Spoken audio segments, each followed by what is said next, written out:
Ba na naman po sa Maynila. Ayan po.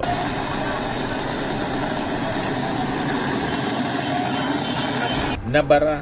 You see, pati Manila City Hall, oh. Tingnan ninyo, report na kuha ng video ng UNTV. Yan po. One tamad party list. Naghihiring pa sa Senate. Yung ebidensya nasa harap na nila. Hindi pa kalakasan at huminto naman ang ulan pero ganyan na agad ang baha. Di ba? Ito yung balita ngayon sa Inquirer. House is still holding flood probe. May put members on the spot. Si De Lima sana ang gusto independent body. Hindi yung House. Ang siyang mag-imbestiga sa flood control. Ngayon, challenge ni Ridon, mga kababayan, si Sara Duterte. Kasi inaakusa ng Vice Presidente yung buong Kongreso sangkot sa mga anomalya sa flood control. Nagpapagang mga balita at pagtalakay sa mga isyu na lipungan. Pulsa, opinyon, banat at paglalantad sa katotohanan. Pulsa, what you see is what you get. You decide. Hello po mga kababayan, si Dante Maravillas, Bicolano vlogger, broadcast journalist from Albay. Ba na naman po sa Maynila. Ayan po.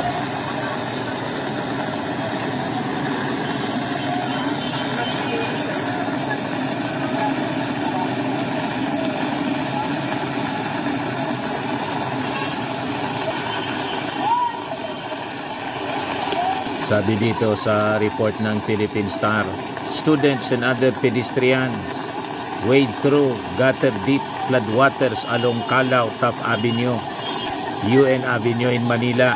Ngayong araw na to, mga kababayan. So, suspended yung mga klase in several areas sa Metro Manila dahil po sa matinding pagbagsak ng ulan. So, iyan na po ang kalagayan ngayon. You see?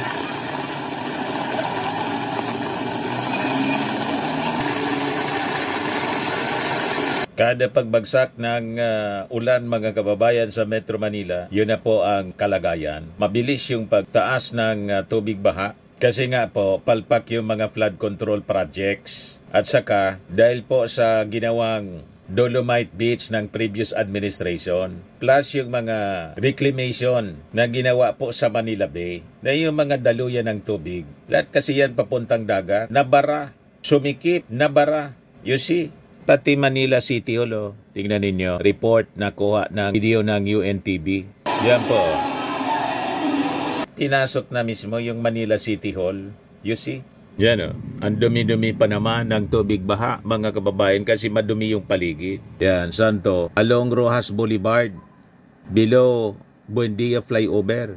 Dahil po sa habagat ito. Habagat pa lang to. Wala pang bagyo. Yan, sabi ni One Tamad Party List, naghihiring pa sa Senate. Yung ebidensya nasa harap na nila. Hindi pa kalakasan at huminto naman ang ulan pero ganyan na agad ang baha. Sabi ni Victoria de Guzman, flood control project, hindi rin tinututukan ng nakaraang administrasyon. Dapat nagsimula sa barangay, municipality, city, province, district. Padami ng padami ang mga buildings at structures, walang drainage at proper garbage disposal. Idagdag pa ang climate change. Sabi ni Asoki Canis, flood control nyo na, dineclare na pong walang pasok. Mayor Isko sa Manila. So, nakita ninyo ang consequences ng nakawan sa gobyerno. Mga guni-guni na mga flood control project, sabi ng ating Pangulong Bongbong. Kaya left and right ngayon ang ginagawang investigasyon. Yung Senado nag-iimbestiga. Yung Congress magsasagawa din daw po ng investigasyon. Kaya lang may mga kontra. Kasi po, maraming congressmen ang sabi. Ano ba? Yan o, mataas na yung tubig po. Sa Taft Avenue, in UN Avenue, daming stranded. Sinong na lang yung malakas na baha at ulan? Grabe po. Ngayon, yung Kongreso, tulad ng Senado, magsasagawa din na mga kababayan daw ng investigasyon sa mga maanomalyang flood control. Kaya lang kinontra po ni mamamayang liberal party list representative Laila De Lima kasi conflict of interest niya na may mga sabit. Ilang mga congressmen. May punto naman po si Laila De Lima. Pero ang sabi, tuloy pa rin yung investigasyon. Tingnan na lang po natin. Yung TRICOM daw ang magsasagawa ng investigasyon tulad ng Senado. Yung sa Senado, yung Senate Blue Ribbon Committee. Sa Congress naman po, yung TRICOM. Pero yung presidential son, si Congressman Sandro Marcos, una na nagsabi, hindi siya konporme. Kasi lalabasan niya niyan, iimbestigahan natin yung ating sarili. Tama naman, mga kababayan. Kaya lang, the majority of the members ng Congress, ang sabi, inauthorize na po yung TRICOM na magsagawa ng investigation. Ang maganda sana po, mga kababayan, kung independent body, tulad ng proposal ni Senator Tito Sen, independent commission na niya sana. Pero tingnan natin, ayaw papigil magsagawa ng investigasyon, di panoorin na lang natin kung magiging objective ba sila, magiging impartial ba sila sa kanila pag-iimbestiga o sarswela rin. Di ba? Ito yung balita ngayon sa Inquirer. House is still holding flood probe. May put members on the spot. Si De Lima sana ang gusto independent body, hindi yung House. Ang siyang mag-imbestiga sa flood control. Sabi rito, the House on Wednesday authorized 3 committees to conduct a joint probe into the flood control projects earlier flagged by President Ferdinand Marcos Jr. Sabi ni Laila De Lima, it's good to know from the 2 chairman of the TRICOM that at this point they are assuring us of fairness. But up to what extent, what if names of certain lawmakers start to come out? How would they handle that? Sabi po ni De Lima. Dito natin matitest kung talagang magiging makatotohanan ang pag-iimbestiga po nila o baka whitewash or cover up ang mangyari. Kaya sabi ni De Lima, mas mabutian niya sana kung independent probe ang mangyari. Independent body na mayroon talagang mga members who would be leading the independent probe with probity, competence, integrity that would be expected to be fair and objective without fear or favor. Kung sino man anya yung mapangalanan yan. Sabi ni De Lima, yung independent body anya could be led by a former jurist with known competence, integrity, probity, as well as may exposure siya dapat to how government projects are being undertaken. Yung mga members, sabi niya, could include former Commission on Audit, Commissioner Heidi Mendoza, and former Department of Public Works and Highways, Secretary Rogelio Singson. Kasi alam nila yung ins and outs ng department. The body niya should have experts including an engineer and a businessman with expertise in government projects but not involved in the past or current corruption case. Dapat niya assisted by an interagency committee consisting ng mga representatives from the National Prosecution Service, National Bureau of Investigation, Philippine National Police, DPWH, and other relevant government agencies. Pwede niya itong gawin sa pamamagitan ng executive order by the President or a law that Marcos should certify as urgent for immediate enactment. Sabi ni De Lima, ito anyang House Tri-Committee could face a conflict of interest kasi. Conflict of interest issue should legislators' names be linked to the allegedly corrupt flood control projects. She said the TRICOM should immediately refer to investigative and prosecutorial government agencies if this happens. Those who have personal knowledge on the involvement of specific lawmakers, would they be able to have enough courage to point to them while testifying as a resource person before the TRICOM? Yan ang tanong, mga kababayan, ng dating senador, ngayon ML, Party List Representative Laila De Lima. May punto po, pero gustong ituloy ng TRICOM o di sige, tingnan natin kung magiging fair. Anyway, si Bicol Saro, Party List Representative Terry Ridon, belonging siya doon sa minority block ng Congress. Yan o. Si Bicol Saro, Party List Representative Terry Ridon. Ngayon, challenge ni Ridon, mga kababayan, si Sara Duterte kasi inaakusa ng Vice Presidente yung buong Kongreso sangkot sa mga anomalya sa flood control. O ngayon, ang sabi ni Terry Ridon, kung mayroon ka na information on these particular projects at sino yung mga sangkot, pwede ka na mag-attend.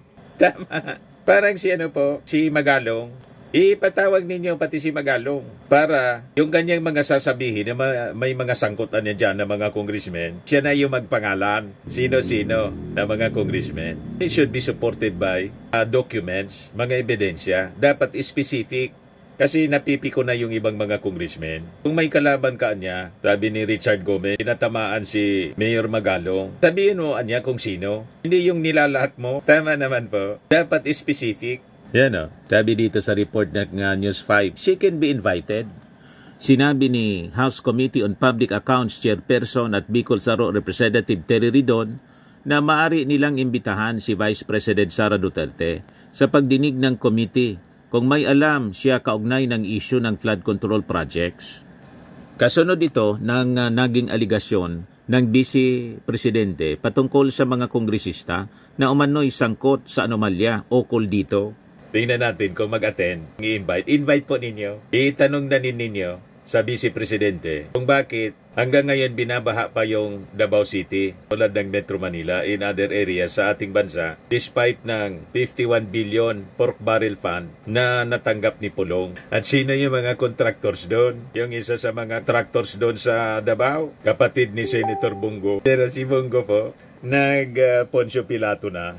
I am a senator, a legislator. Wala po akong kinalaman sa implementasyon ng flood control projects. Malisyoso niya ang mga akusasyon. Isang bagay daw na kanyang pinagmamalaki, mayroon siyang delikadesa. Balikan natin yung sinabi ni Congressman Ridon. Kasi mabigat ang naakusasyon yun na pinagpaparti-partihan po yung pondo ng bayan, di ba? If she has an actual information na talaga she can say na this particular person is receiving kickback, then she can be invited to the House inquiry. Pero it needs to be personal knowledge. Yan ang challenge, mga kababayan, ni Congressman Ridon na isa ding abogado. O, tingnan natin kung i-call ni Sara Duterte. Madali po ang magsalita, pero ang pagpatunay. Patunayan mong magnanakaw lahat yung mga congressmen.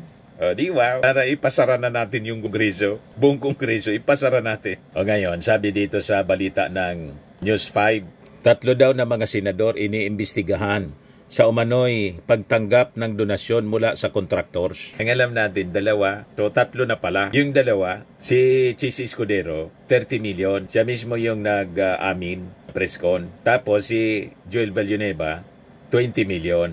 So, 3 ang sinasabi dito sa balita. Sino kaya yung isa pa? Iniimbestigahan ng Commission on Election ng 3 senatorial candidate noong 2022 national elections matapos daw makatanggap ng donasyon mula sa mga kontraktor ng pamalaan. Sa interview ng Historicon ng One News, sinabi ni COMELEC Chairman George Garcia na lalabas ang resulta ng kanilang motu proprio investigation sa susunod na 2 hanggang 3 linggo. Hindi sila pinangalanan. Nagkasaad kasi sa Section 9.5C ng 1985 Omnibus Election Code na ipinagbabawal sa mga kandidato at political party ang tumanggap ng donasyon mula sa sinumang tao o kumpanya na may kontrata o subcontract sa gobyerno para sa pagbibigay ng goods, services o pagpapatupad ng construction at iba pang proyekto. So, yun ang ating aabangan, mga kababayan. O, ito yung latest, mga kababayan. 4 na. Kanina, 3 na dagdagan ng isa. 4 na kandidato noong 2022 tumanggap umano ng donasyon sa kontraktor. 2022 election to, Ibig sabihin, mga among the half, yung mga dati pang senador na ang term hanggang 2028 na lang. Kasi yung mga bagong senador 2025, 6 years din ang term of office nila hanggang 2031. So sabi ni Chairman Garcia, we instructed our Political Finance and Affairs Department to backtrack the SOSE investigation to 2022. In the meantime, the culpability and the liability covers the contractor, not the candidate, saad ni Garcia. Baka ang ibig sabihin dito, the culpability and liability covers the contractor, not just siguro the candidate. Taalangan man yung contractor lang yung Hindi man magbibigay yung contractor ng milyon siguro kung hindi nagparinig yung kandidato. O kung kaibigan talaga, hindi din na mag-volunteer. Bigayan niya ako ng 30 million. Anyway, tumabo na rin ako sa mga ghost projects. Talagang nakakagalit po ito mga projects na ginawa nito mga kurakot. O, tingnan ninyo, matindi. Sabi dito, Mayor Molina hinamon ang DPWH para patunayang hindi substandard ang flood control project sa kanyang bayan. Saan ba to? Sa Zamboanga del Sur. Ang proyekto 19 million plus. So, ang halaga, Tingnan naman ninyo, matindi talaga po. Hindi sana mga kurakot. At yung design, talagang para proteksyonan yung ating mga communities. Ang dapat natularan nating design, yung ginagawa po sa ibang bansa, tulad sa Japan. Dapat ganito, Japan construct a 395-kilometer tsunami wall with 9 million trees for coastal protection fueled by nature. Dapat ganyan mga ginagawang mga infrastructure natin. Tapos kalsada pa, napapakinabangan ng tao. Yan, talagang hindi basta magigiba kahit ng tsunami. Yan, pang tsunami talaga po ito, seawall, reinforced by 9 million trees to shield communities from future tsunamis. Ito naman yung sa atin. Matindi ang korupsyon kasi po at ang kakapal ng mga muka. So abangan natin yung resulta ng investigasyon po. Kung hindi sarsuela mga pinagagawa nilang investigasyon. Ito naman po, Firmax Firming and Lifting Cream. Pinapahid po sa mga pulses in affected area. Mainam po sa paninigas ng mga kaso-kasuan. Ito naman po, Automax Radiant Serum. Sa mukha naman yung application. Anti-aging po siya. You will look 10 years younger than your age. Sa mga cancer patients naman po, baka lang gusto ninyo itong itry. Neng siya red mixed fruit drink. Hindi mo po siya gamot, food supplement siya. Kaya lang, gawa siya mga kababayan sa goji berry. Yung goji berry may anti-cancer properties. O ngayon, yung mga inquiries ninyo, dumiritso na lang kayo sa aming messenger sa Facebook para masagot namin agad. Ayos pa? Ayos na ayos niya, Mr. Maravilla. But anyway, ito po pala yung aming bagong product na binibenta online. I am worldwide amazing pure organic barley powdered drink mix from Australia. Negosyo to ng aking anak na architect entrepreneur Riz Maravillas. Ayan po. Kontakin na lang po ninyo siya, Riz Maravillas on Facebook. Ang mga health benefits niya, boost immunity, improves digestion, enhance energy levels, packed with antioxidants, prevent cancer. Sa mga nagana po ng malinis and spacious fitness gym, pumunta lang po kayo sa aming Colossal Fitness Gym. May Grab car rental din po kami. Ito naman po yung bago naming product na binibenta online. Eye Glow Serum, whitening po siya. Tingnan ninyo yung epekto sa aking anak na architect before and now. Yung mga inquiries po ninyo, dumiretso na lang kayo sa kanyang Facebook account, Riz Maravillas.